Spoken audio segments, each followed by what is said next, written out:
안녕하세요. 오늘 소개시켜줄 책은 할머니와 고양이입니다. 작은 집, 작은 방에 할머니가 혼자 살고 있었어요.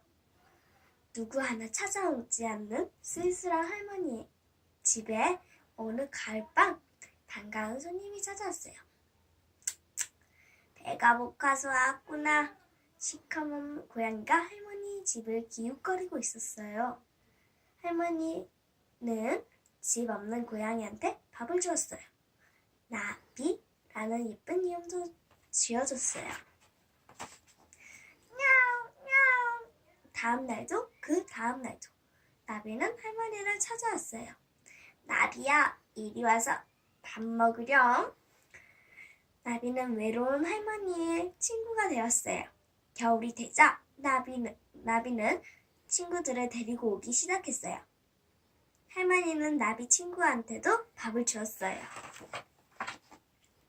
할머니네 집으로 집 없는 고양이들이 모이면서 동네 사람들의 불만도 하나 둘 늘어갔어요. 동네에 갑자기 집 없는 고양이들이 늘어났어요. 어젯밤에 쓰레기들을 다 해쳐놓았지 뭐예요. 고양이들이 어찌나 오래됐는지 잠도 못 잤어요.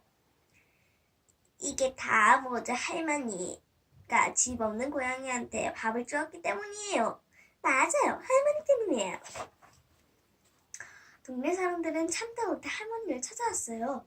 할머니는 어쩔 줄 몰랐어요.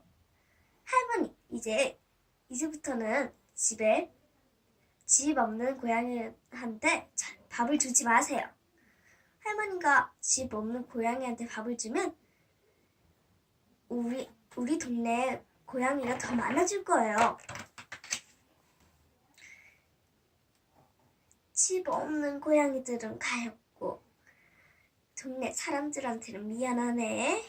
이제 곧 나비가 새끼를 낳을 텐데 어떡하지? 할머니는 한숨을 쉬었어요. 할머니는 동네 사람들을 찾아다니며 부탁했어요. 생명이 있는 동물을 굶게 내버려둘 수는 없어요. 내가 조용히 키울 테니 조금만 참아줘요. 하지만 동네 사람들은 할머니의 말을 들으려고 하지 않았어요. 할머니는 나비와 친구들한테 계속 밥을 줬어요. 동네 어지럽히면 안 돼. 알겠지?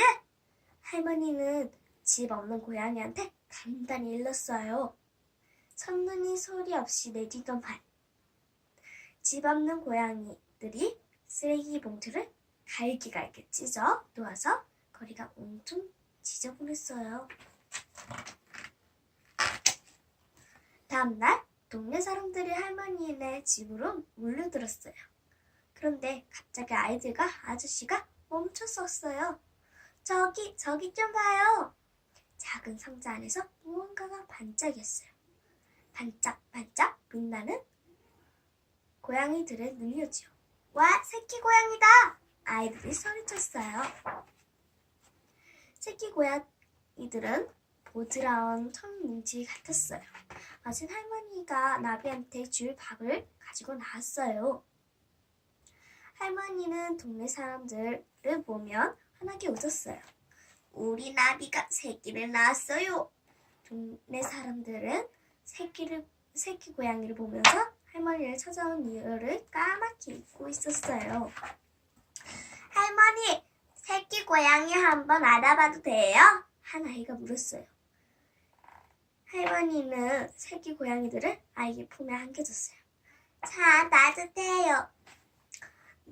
네가 꼭 고양이들 엄마 같구나. 할머니의 말을 아이들은 웃었어요. 다음 날부터 아이들은 남은 밥을 모아 할머니 집으로 가져왔어요. 고양이들이 배가 고플 것 같아서요. 할머니네 집으로 남은 밥을 가져오는 아이들이 하나씩 늘어났어요. 아이들은 진짜 고양이 엄마처럼 새끼 고양이들을 정성껏 돌보았어요. 엄마, 우리가 밥을 주지 않으면 고양이들이 쓰레기를 뒤지지 않을 거예요. 아이들이 아이들의 모습을 보면서 동네 어른들도 조금씩 달라졌어요. 얼마 후 할머니의 집에 집 없는 고양이들을 위한 밥통이 생겼어요. 동네 사람들은 밥통에 남은 음식을 담아 놓았어요. 덕분에 집 없는 고양이들은 추운 겨울에 무사히 보낼 수 있었어요.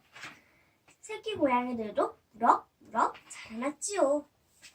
봄이 되자 할머니는 마을에서 조금 떨어진 곳에 새 보금자리를 마련했어요.